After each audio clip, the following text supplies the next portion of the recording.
الحمد للہ رب العالمین والعاقبۃ للمتقین والصلاة والسلام علی رسولہ النبی الکریم وعلی آلہ واصحابہ واہل بیتہ وازواجہ وذریاتہ اجمعین اما بعد فاعوذ باللہ من الشیطان الرجیم بسم اللہ الرحمن الرحیم وَرَبُّكَ يَخْلُقُ مَا يَشَاءُ وَيَخْتَارُ صدق اللہ مولانا العظیم وصدق رسولہ النبی الکریم۔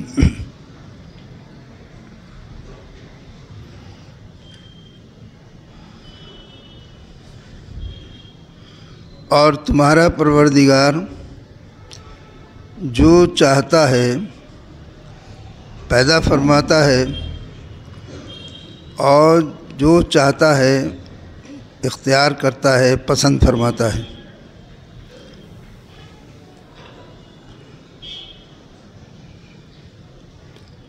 یہ ماہ مبارک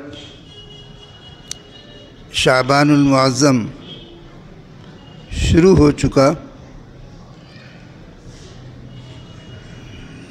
پچھلے جمعوں میں یہ بات آپ برابر سن رہے تھے کہ رجب کا مہینہ دراصل رحمت کا دروازہ، کہ خداوند تعالیٰ اس مہینے کے ذریعے سے پھر اس کے بعد رحمت کے دروازے کھلتے ہی رہتے ہیں۔ رجب کا مہینہ تو خداوند تعالیٰ کی طرف سے بہت بڑے انعام و اکرام کا مہینہ تھا پوری انسانیت کے لیے، کہ جس میں انسان کو اللہ تعالیٰ نے شرف بخشا تھا، عزت بخشی تھی،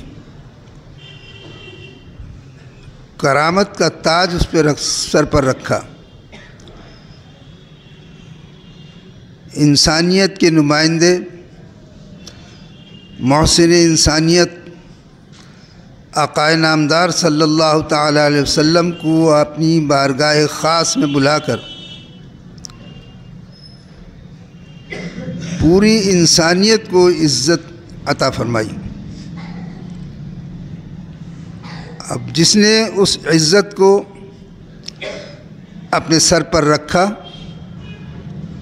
یعنی اس عزت کو، اس معراج کو قبول کیا، وہ خداوند تعالیٰ کی بارگاہ میں محبوب و منظور بنا، اور جس نے اسے نکارت کیا وہ ظاہر ہے ابو جہل اور دوزخ کے نچلے حصے میں جائے گا۔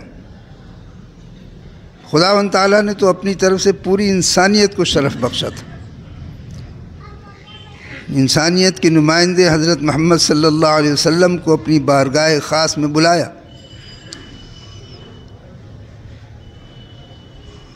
اور انہیں معراج عطا کی، اور ان کے ذریعے سے وہ تحفہ معراج عطا فرمایا کہ جس کا نام ہی معراج المومنین رکھ دیا، یعنی نماز۔ اب ظاہر ہے کہ جس نے اس تحفے کو قبول کیا، خداوند تعالیٰ کی طرف سے اس کو بھی معراج حاصل ہوگی۔ جس نے اسے رد کر دیا، ظاہر ہے کہ پھر اس کا رب تعالیٰ کے تحفے کو جس نے رد کیا، اس کا کیا حشر ہوگا وہ اپنا خود سمجھ سکتا ہے۔ اس کے بعد خداوند تعالیٰ نے لگاتار رحمت کے دروازے کھولے اور یہ شعبان المعظم کا مہینہ عطا کیا، جو سراسر رحمت اور برکتوں کا مہینہ ہے۔ یہ مہینہ مغفرت کا مہینہ ہے، رحمت کا مہینہ ہے، نزول رحمت کا مہینہ ہے، سبب مغفرت کا مہینہ ہے۔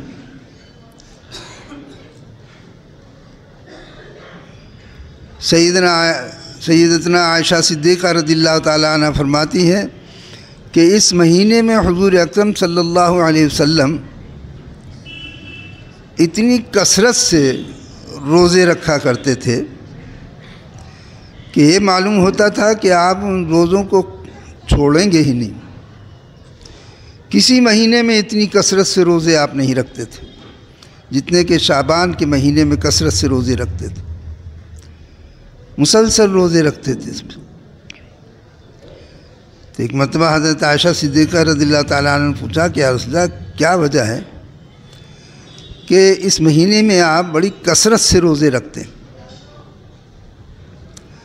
آپ نے فرمایا کہ عائشہ یہ مہینہ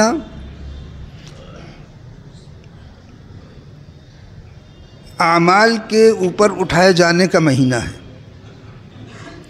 خداوند تعالیٰ کی بارگاہ میں کثرت سے اعمال پیش کیے جاتے ہیں، بار بار لے جائے جاتے ہیں، پیش کیے جاتے ہیں۔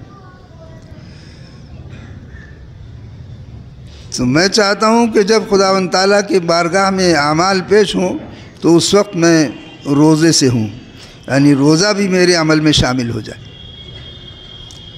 تو کثرت سے آپ روزہ رکھا کرتے تھے۔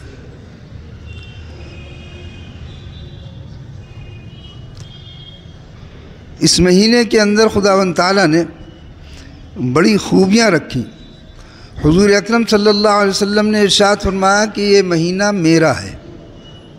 اس مہینے کی فضیلت ایسی ہے جیسے کہ انبیاء کے درمیان میری فضیلت، ایسی مہینوں کے درمیان اس کی فضیلت۔ رجب اللہ کا مہینہ تھا کہ اللہ نے رحمتوں کے دروازے کھولے اپنے نبی پر بھی اور اس کی امت پر بھی، اور یہ مہینہ میرا ہے۔ رمضان کا مہینہ میری امت کا مہینہ کہ اس پر امت پر رحمتیں خاص ہوتی ہیں۔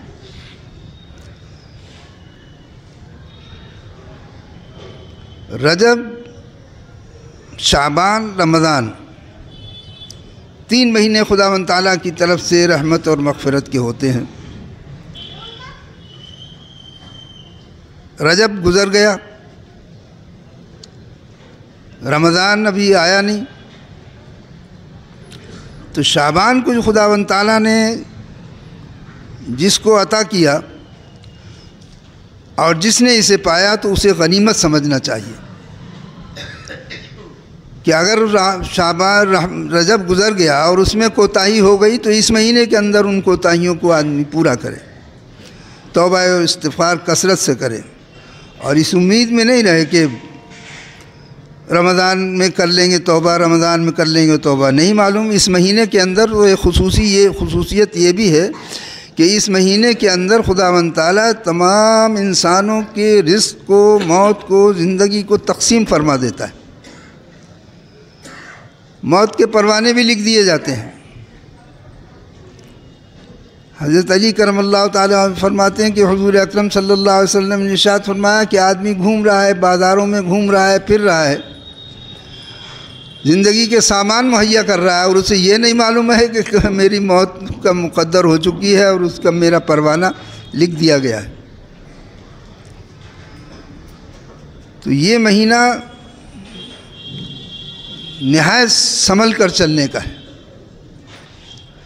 صحابہ کرام رضوان اللہ علیہم اجمعین اسی وجہ سے جب یہ مہینہ آتا تھا تو اس میں جتنے بھی تاجرین ہوتے تھے، لین دین رکھنے والے ہوتے تھے، وہ اپنے لین دین کو پورا کرتے تھے۔ جس سے قرض لینا ہوتا تھا، جس سے لینا ہوتا تھا، اس سے لینے کی کوشش کرتے تھے، اور جس کا قرض دینا ہوتا تھا اس کو دے دیتے تھے۔ معاملات کو صاف رکھتے تھے، حساب و کتاب صاف کرتے تھے، اور پورے مہینے اپنی زندگی اسی طرح سے تگ و دو کرتے کرتے کرتے کرتے رمضان آ جاتا تھا تو بالکل فارغ البال ہو جاتے تھے، اور پھر شروع رمضان سے ہی بعض لوگ اعتکاف میں بیٹھ جاتے تھے، کوئی بیچ سے بیٹھ جاتا تھا، کوئی آخر کے 10 دن جو مسنون ہے ان میں بیٹھ جاتا تھا۔ غرض یہ کہ ایک صحابہ کرام رضوان اللہ علیہم اجمعین میں ایک چرچا رہتا تھا رمضان المبارک کا، اور رمضان المبارک کا چرچا اس مہینے کے اندر رہتا تھا۔ تو کثرت سے روزے بھی رکھتے، نوافل بھی پڑھتے، توبہ اور استغفار بھی کرتے۔ تو یہ مہینہ توبہ اور استغفار کا ہے۔ غور اگر ہم کریں تو ہمارے تمام معاملات میں زندگی کے 3 مرحلے ہوتے ہیں۔ ہماری زندگی کے بھی 3 مرحلے ہوتے ہیں۔ ایک بچپن کا مرحلہ ہوتا ہے، جوانی تک، جو اکثر کھیل کود میں گزر جاتا ہے۔ پھر ایک مرحلہ جوانی کا آتا ہے، بڑھاپے کے قدم رکھتے رکھتے وہ اکثر ہمارا غفلت میں گزر جاتا ہے کہ اب کیا ہے ابھی کر لیں گے، اب کیا ہے ابھی کر لیں گے، اب کیا ہے ابھی کر لیں گے، یہ غفلت میں گزر جاتا ہے۔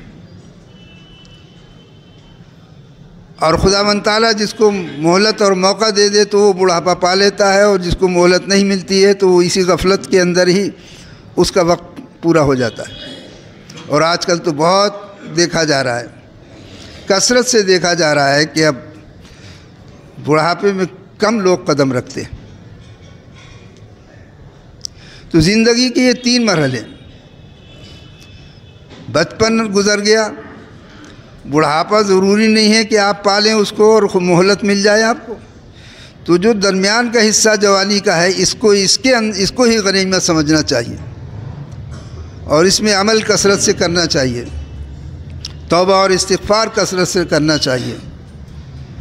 خداوند تعالیٰ تو بڑا کریم ہے، وہ کبھی بھی توبہ کو قبول فرما لیتا ہے اگر سچے دل سے کی جائے، اور اس کے بعد پھر عمل کے میدان میں اتر جائے انسان۔ یہ نہیں کہ توبہ کری اور اس کے بعد پھر وہی گناہ کا سلسلہ شروع ہو جائے۔ ایسی توبہ سے کر توبہ، ایسی توبہ سے کر توبہ کہ جس کے بعد پھر گناہ شروع ہو جائے۔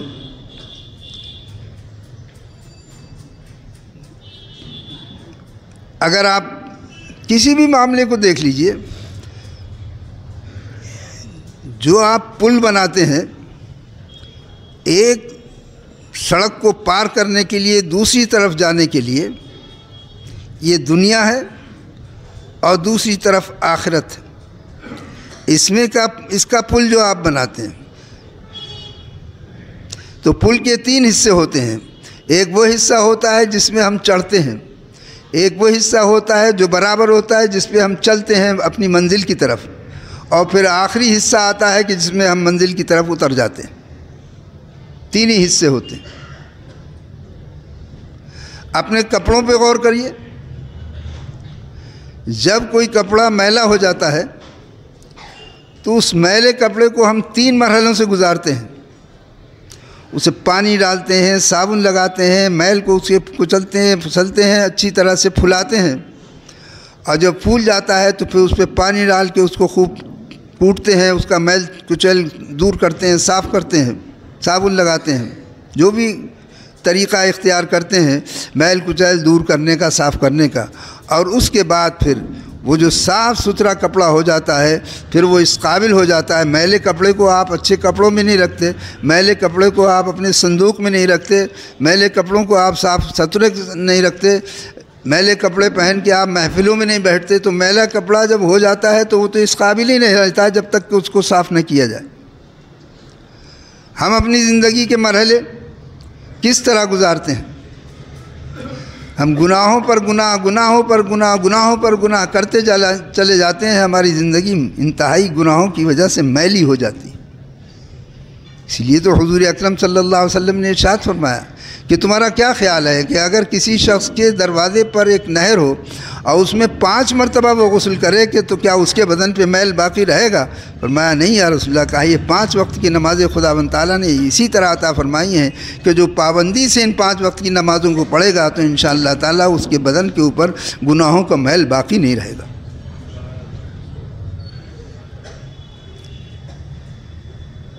تو یہ اللہ تعالیٰ نے ہم کو جو مرحلہ عطا کیا ہے کہ رجب گزر گیا، رمضان ابھی آنے والا ہے، لیکن اس کی تیاری رکھیے، اور اس کے لیے یہ جو حال ہے، زمانہ بھی 3 ہی طرح کا تو ہوتا ہے، زمانہ بھی تو 3 ہی طرح کا ہوتا ہے، 3 مرحلے ہوتے ہیں۔ ایک وہ زمانہ کہلاتا ہے جو ماضی ہو جاتا ہے، گزر جاتا ہے، ایک وہ زمانہ ہوتا ہے جو مستقبل ہوتا ہے، جو آنے والا ہوتا ہے، اس کا کسی کو پتہ نہیں کہ وہ کیا حالات لے کر آئے گا۔ تو جو ایک زمانہ حال کا ہوتا ہے، جو بیچ کا زمانہ ہوتا ہے، جو موجودہ زمانہ ہوتا ہے، وہی موجودہ زمانہ جو ہے وہ انسان کے کام کا ہوتا ہے۔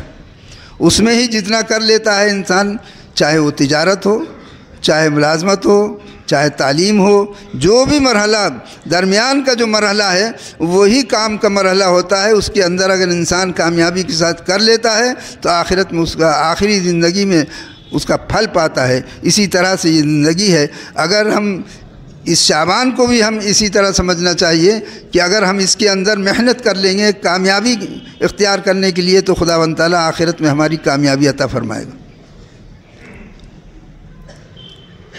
یہ خداوند تعالیٰ کی طرف سے بڑے انعام و اکرام کا مہینہ ہے، ہمیں اس کو غفلت سے نہیں گزارنا چاہیے۔ شعبان کے اندر علماء محققین فرماتے ہیں کہ 5 حرف ہیں، شین عین بے الف نون، 5 حرف ہیں۔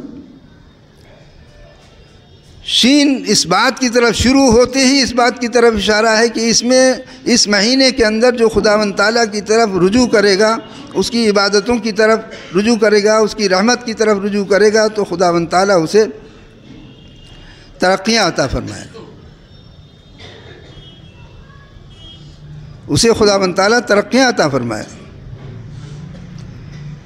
عین اس بات کی طرف اشارہ ہے کہ اس مہینے کے اندر خداوند تعالیٰ درجات کو بلند کرتا ہے۔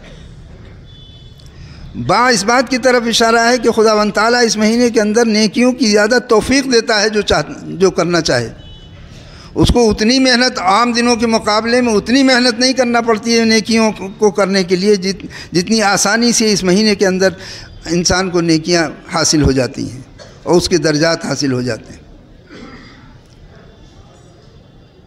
الف اس بات کی طرف اشارہ ہے کہ جو خداوند تعالیٰ کی طرف اس مہینے کے اندر کمال محبت سے اور خداوند تعالیٰ کی طرف رجوع کرتا ہے، تو خداوند تعالیٰ کی طرف سے بھی اسے الفت اور محبت عطا ہوتی، انسیت عطا ہوتی۔